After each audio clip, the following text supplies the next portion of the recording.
Hey guys, it is Tristan with NewsStand, and today we are finally going to talk about Infinite Frontier. I wanted to get this up yesterday, but I was waiting for a new mic in the mail. Let me know how it sounds in the comments below. But let's talk about what this includes. Now, we went through death metal. We know that the multiverse was shaken up, and then we went to future state, a possible future. Pretty dystopian for the most part, and not that great. Well, it was alright. But now we are back to the present timeline. Now we are getting a glimpse of what these new stories will be, who we will be focusing on as far as going forward, and just exactly what to expect from DC Comics. I've been very critical of this whole move. It feels very Rebirth-ish. So for the most part, I'm not going to bury the lead. I thought this was very good. We're going to go through it in its entirety, so spoiler warning. But I really think they are getting back to basics. I hope, now that we got the announcement that there will be 6 more issues of this coming over the summer, we're going to get more of a map of what to expect from this infinite timeline or Omniverse, right? We know that the Linearverse is a pocket of it, and we know there are still the 52 Earths. Some may have changed, some may not have, but now, you know, the source wall has kind of went out, and we have an Omniverse, an infinite frontier. All right. Well, let's get into it a little bit. Definitely make sure you are subscribed, and I apologize. Normally, I would do a lot better job at editing this, but it's a long book. So right now, we are going to be a little lazy.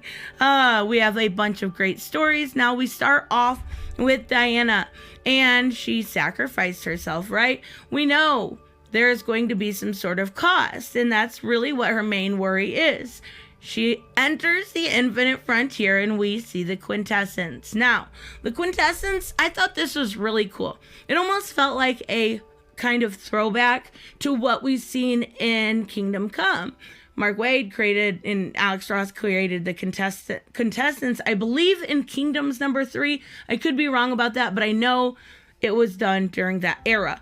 And Kingdom Come is the Spectre going around as kind of the framing device to see what is happening in the world. And that's exactly what this does. Kind of does the same thing with this Spectre and Diana. So we have the normal quintessence, Highfather, Ganthet, Era, and Phantom Stranger and the Wizard. I totally know what I'm talking about, but I'm going the wrong way. And they're saying, you know, basically, you've ascended, or if you chose to join us, you will be part of the quintessence. You will be, you know, basically an amazing part of a group that can basically do anything and watch over the world. But she wants to know what happened. She wants to know about the futures, about the past, about what to accept. Now, these are all possible futures that may come. It, of course, depends on humanity, but if they, you know, chose the right steps, they'll go this way. So it does seem like, you know, we're getting a glimpse at what is to come, and we see Spectre take her. Spectre is going to take her. It's beautiful art, absolutely stunning. He takes her, and we're going to get a look at a couple different stories. Now, this is the Justice League story by Bendis, and I must say, it's the best Bendis story I've ever read. Yeah, there wasn't a whole lot of good when it came, at least in my opinion, to his Superman run. I'm glad to see him off it. Unfortunately, he is joining the Justice League title. We'll see. But there was one really great part I liked in this, and that's the fact that we see, you know, him land, and this went around Shazam. Even I, you know, poked my fun at it, but we are seeing it right now. What it is Black Adam is basically helping these people and helping survivors, and they're calling him Shazam. So I'm assuming it's a cutesy little nickname given to Shazam by the people. Don't keep it as his real name. It is just stupid. Now, what I love about this, though, is they show him all of the pictures, so they realize who he is, and Flash shows up, and he says, "Was this you?" He's like, "No, this was Black Adam," right?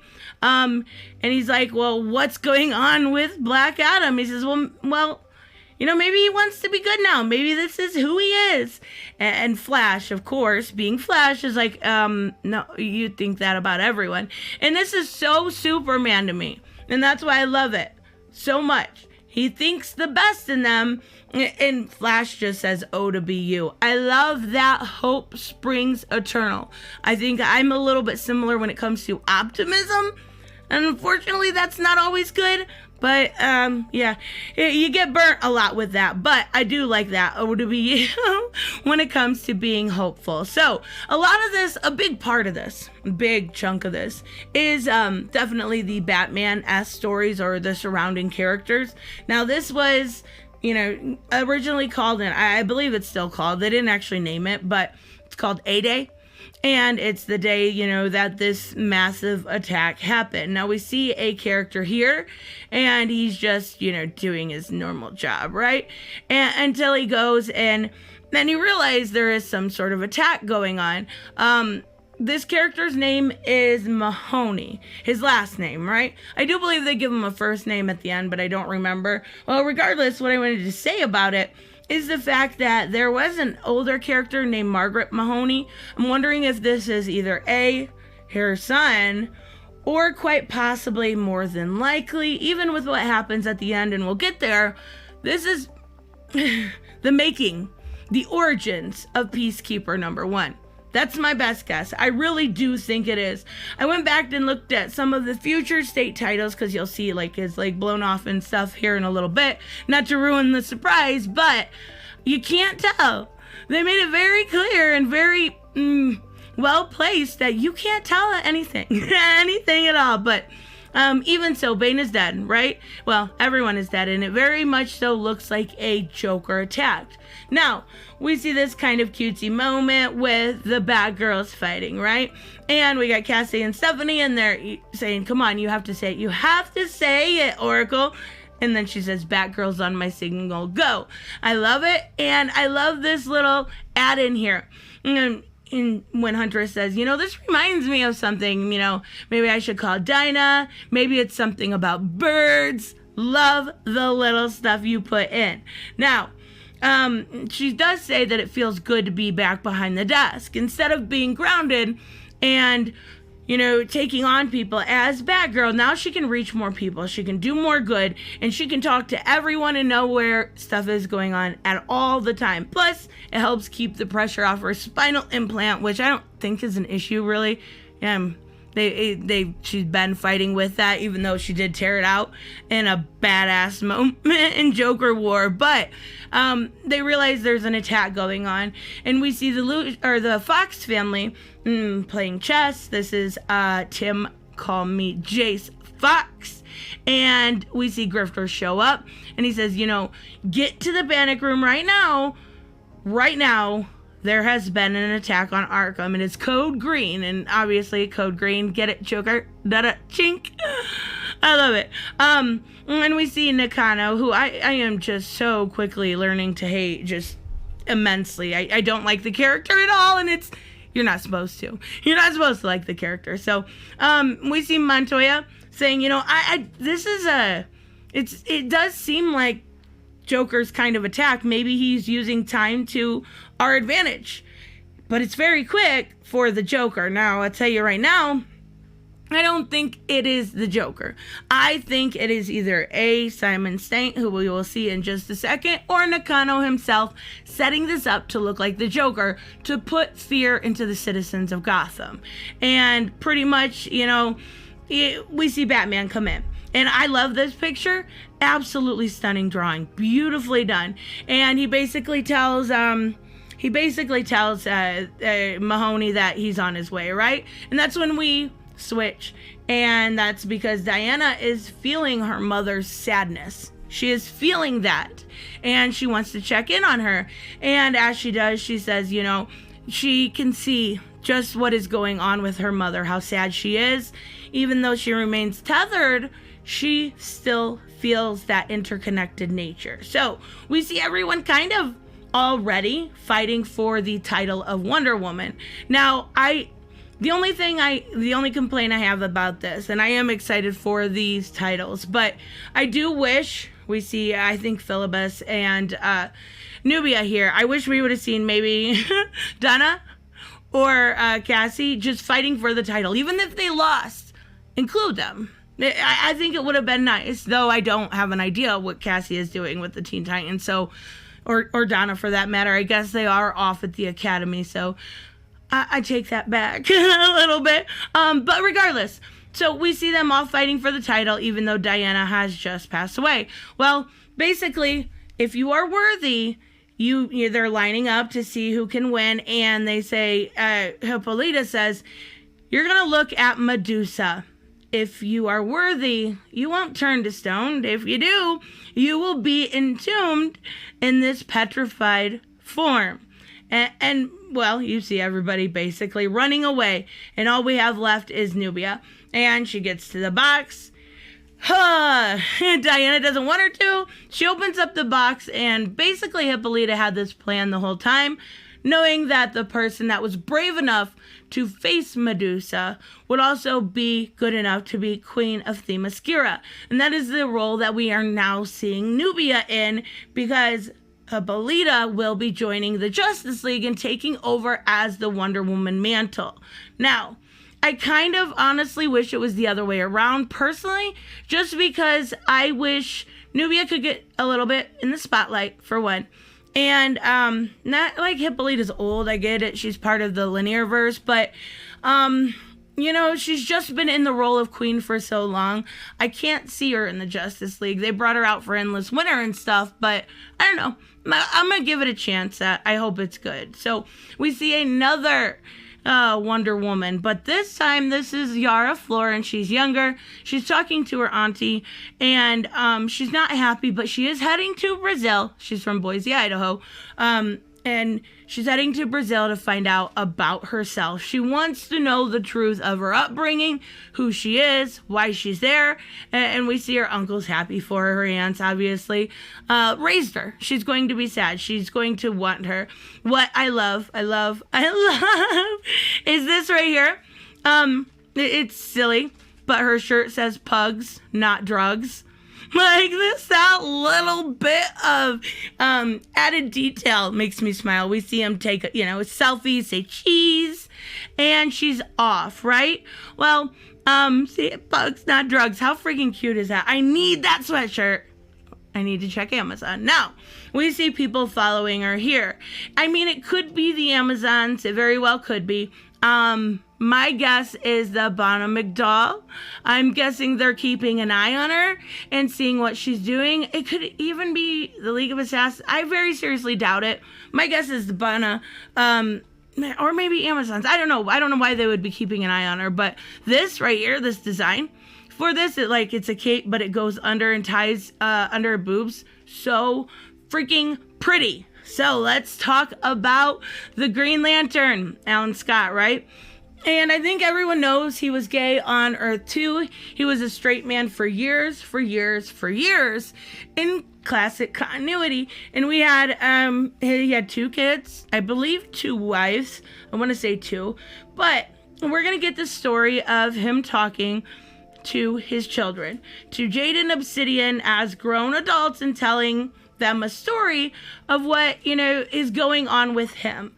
Now, he said he's basically hidden a part, beautiful art. I know Tinian wrote this. I'm not sure who did the art. Maybe Mitch Gerard. I'm not sure. But beautiful art. Really well done. And he says, just get on with it. This is the preamble. Obviously, Obsidian is also a gay man. Get on with it. It's not going to work. And he just comes out with it. I'm gay. And Jade's just like, okay, why would she have any other reaction? She loves you. She's going to accept you no matter what you are. So, she says he did let a few, people back in the society know. And, he wants to, where is it? He wants to basically tell them before, I'm getting ahead of myself here, before he goes into he's going into work, I don't remember, but there's a reference to him being security, and I can't find it. I thought it was funny because they say he's going to be a sentinel. And I'm like, good, a little jab there. I'm lost here. Here it is. It was right in front of me the whole time. And they asked me to be a sentinel overlooking the totality. Get it? Get it? Because when he used his ring and it was like absorbed into his body, his name wasn't Green Lantern, it was Sentinel. Get it? Yeah, James Tynion knows his stuff, I would definitely say. I like that. I like those little add-ins. So another part I really love, I know I'm going back and forth real quick, but, and I'm not going to search, but he does say at one point, I loved, your mother, those women with all my mind. I like how they use the word mind instead of heart, because you can love someone in a million different ways. But as far as romantic love, it has to come from, the heart. And I thought that was really sweet how they put that. So, classic continuity, regularly going forward, we have our gay Alan Scott. So, now we're going to get 2 pages on Teen Titans, unfortunately, not much more. But we see a child here purchasing a backpack, with the Titans logo and taking off. And when he boards the ship here that's taking him to Titan Tower, he says, oh, cool, we got the same backpack, whoa. He's like, yeah, we all do. They sent it to every single one of us. So obviously, I don't know if it's this child. It kind of looks like the same hair. I even tried looking at the shoes. So obviously, whoever this is now at the Titans Academy. It's going to be very easy to find out when they have an extra head or no room and board for this person. But as they're going in, we see him bring out his red X uniform here. So whether we will find out or not who this is, I love that he's holding a little comic book here, is to be seen, but at least we know he's not supposed to be there. My bets are still on Clown Hunter. Well, we're going to head right to Superman. And I do believe going forward, this is my theory, but that Jonathan will be Superman of Metropolis and Clark Kent is going to go more on global affairs when it comes to Philip Kennedy Johnson's run, but we'll have to wait and see. The Spectre is not happy at all, right? Because of Jonathan. And he doesn't actually care for him very much at all. He thinks that he has the workings of a tyrant. He thinks that if he gets to become Superman, he is going to end up being like a totalitarian, authoritative figure, right? My way or the highway. But what he does is this squid here uses, his weapon is time and space, right? So you obviously can't go in him, you'd be erased for time, but that's exactly what he does. And I really like how Philip Kennedy Johnson used a lot of the actual lore in this, right? When his birth, we see him with Damian, we see him even up in Future State when he had to fight the other versions of Superman. We see him when they aged him up, very thin, but we see him there. We see so much of the different stories along the way, and I really do think that's cool. But it actually, I love this. This is very Superman. He saw this creature, and he didn't see mean, evil, terrible villain. He saw loneliness and sadness. He went back in, the belly of the beast, so to speak, went back in time, got him when he was a baby, when he was left alone, and he took him back to his home. That is amazing. I really like how they did that. He did it in such a beautiful, elegant way. He saw grief, and instead of using, his laser vision or anything like that, he used his compassion, and I really like that, and I'm hoping that we see more of that from Philip Kennedy Johnson, because that was such a great little tidbit to put in. Really, really good. So we see Ollie and Dinah, and they're, going through lost memories they have with each other, and just basically staying in bed all day. And they get a call from Roy, who, as you know, died in Heroes in Crisis because it was everybody's favorite arc. Most people have probably had PTSD from it. He was dead. He is now back, and it is too soon, basically, for him to get in contact with anyone.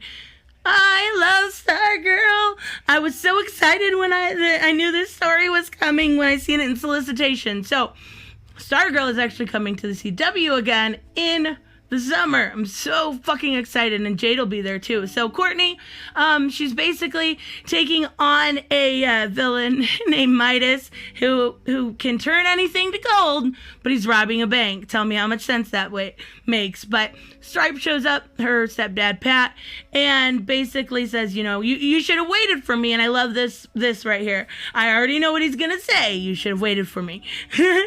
You're late for school. I really do like it. So they go back to her school, right, in Blue Valley, and she's late for class. She gets in trouble a little bit for it. Her stepdad takes the blame, basically, because she can't think of an excuse.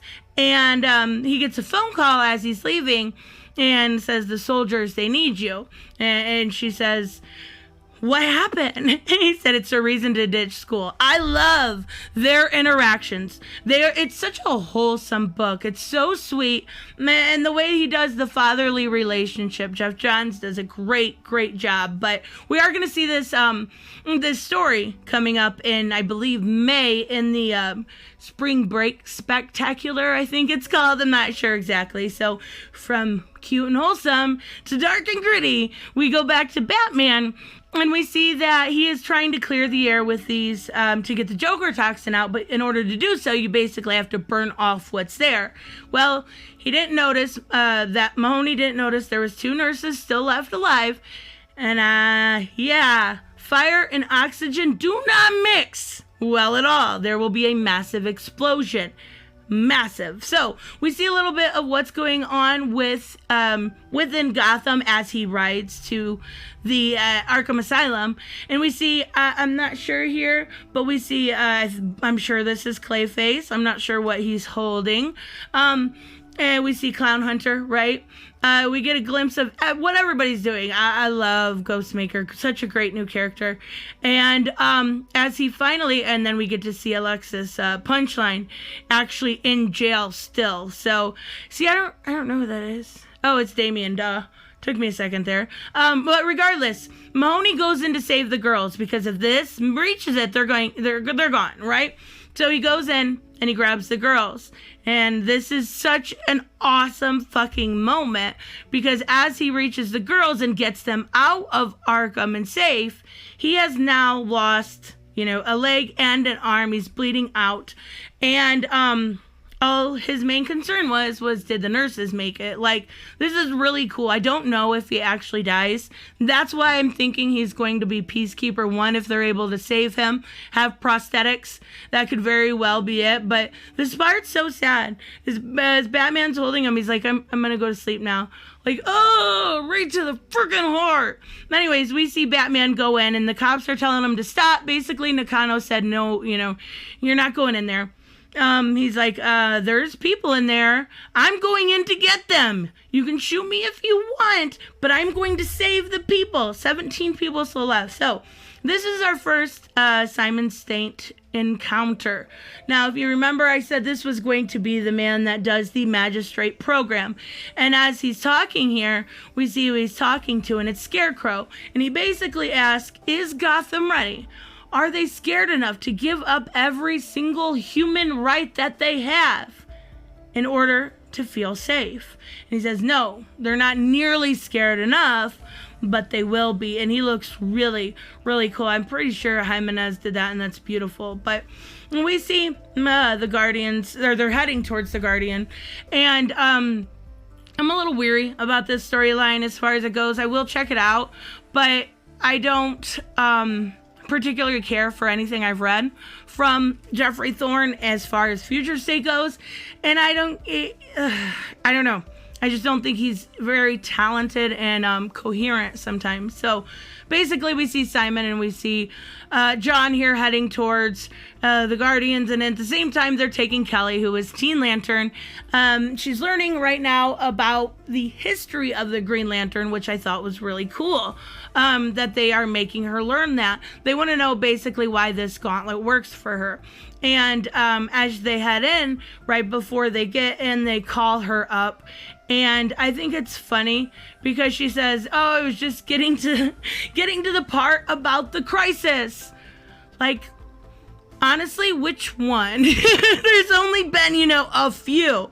but they get to see it for the first time, basically heading into Oa, and she's like, it's beautiful. Welcome to Oa. And that's the beginning of the Green Lantern story, which comes out in May, I believe. Now, I know a lot of people were upset about the Wally story when it came to Future State, and I loved it. I'm personally not a huge Wally fan. I love Barry more, but I like them both. So we see the House of Heroes within the multiverse, and I did a video a long time ago explaining each component of it. Now we have to add the totality. But the House of Heroes has President Superman, basically going to see where if each Earth is stable, if the Earths are still the same, or what new is within the multiverse. And the Flash is heading back, and we see Wally and him encounter each other, and they talk a little bit about Elseworld and about some of the other stuff going on. But the basic premise of this is we learn that Wally West is now the new Flash. Wally West will be our Flash. I think fans finally deserve it. Wally West has been beaten down. It's about time. I'm glad that he is. But we are seeing actual Barry. He is going to be working with Justice Incarnate to check out the multiverse, right? So he's still going to be around. I bet we get a Justice Incarnate title, especially with the new Superman announcement. I am sure they want fans to be very familiar with President Superman. So we are back, and this is kind of just a walking through the multiverse, right? And I do like the little Easter eggs that they put here. We know we're gonna get a Lobo and Crush title. We're getting a new Tom King Super Girl run, which I know a lot of people are like, Tom King, ew. Yeah, well, Tom King can write females a lot better than he can males. I think it might be okay. I'll give it a chance. We get a lot here. We see the totality. We see Baby Andy. I love Baby Andy. Suicide Squad, which I just read, fucking fantastic. We see Booster Gold and Blue Beetle. The Ted Gord. So I don't know what they're doing with these ones. I'm glad to see it. But if you actually, I posted this on my community post. Definitely feels like a jab at Dan Didio. Definitely feels like someone's a little resentful. Yeah, that's what I was gonna say. Just resentful. She's satisfied with what she's seen though, and they ask her answer, and they think she wants to join. She's like, no, I'm gonna decline your offer. And beautiful art right here as she turns around and we see this new. I love this. It's so cute. They did a really good job. Kind of reminded me of what Hippolyta had in Endless Winter, but just like, a little more Wonder Woman-y, if that's I don't think I can use that as a verb, but even so, beautiful. I really like it, but she says no, and she says she wants to start the next chapter in her life. This is everything she could ever dream. She is going to head out and discover an infinite frontier. Get it? So cute. All right, so we have all these characters here. I went through them all. There really wasn't too many off that I noticed. I did see Donna was down here. I do like that we're getting this cat girl from the Strays. I fucking love that. So there's a lot here. Beautiful artwork. So that's it. Well, sort of. We've got an epilogue here, right? That's the end of that story, though. So basically, here we go. And they're using John Romita Jr., and you can tell because everybody looks like a black. I don't know why they continue to use his artwork, but they say, this cost Diana was so worried about. We should have just told her. We know what the cost is already. They made it seem like there was absolutely no cost. There was no threat. They know what it is. And I called it a long time ago. I just want to tell you. I told you so. Earth Omega. I knew. At the end of Death Metal number 7, when they said they had their normal Earth, and then Earth Alpha, and then Elseworld, that we were going to get an Omega. I freaking called it months ago. But we see this man talking here, and I bet you can't guess who he is. Comment below. Let me know if you figured it out yet. He is killing each and every single person in the quintessence. Yeah, they are dead, and even to the point of being curb stomped. But Darkseid is. I fucking love this ending. And what's better about this is this, at least I think, I could be wrong, this is true form Darkseid. There's no way it's just an avatar. There is no way that unless he's using True Form Darkseid, he is able to kill the entirety of the Quintessence. So, what the hell? Like, what are you gonna do now? We know our big overlord enemy here, we know it's going to be Darkseid. But my god, good luck with that. I'm curious to see how it plays out, but I love it. True Form Darkseid, a lot of really good Easter eggs in here, a lot of really good stories, and a lot of dead people in the Quintessence. Definitely cool. So we'll have to see the rest of this in the remaining Infinite Frontier titles, but I really did enjoy this. I know this video got entirely too long, but I've been wanting to talk about this, and I really think that it's a good start. Again, like I said in the beginning, I am an optimistic person, and I've been let down before. DC, don't let me down. Anyways, let me know, of course, what you guys think about all of this, and I will see you in the next one. Bye-bye.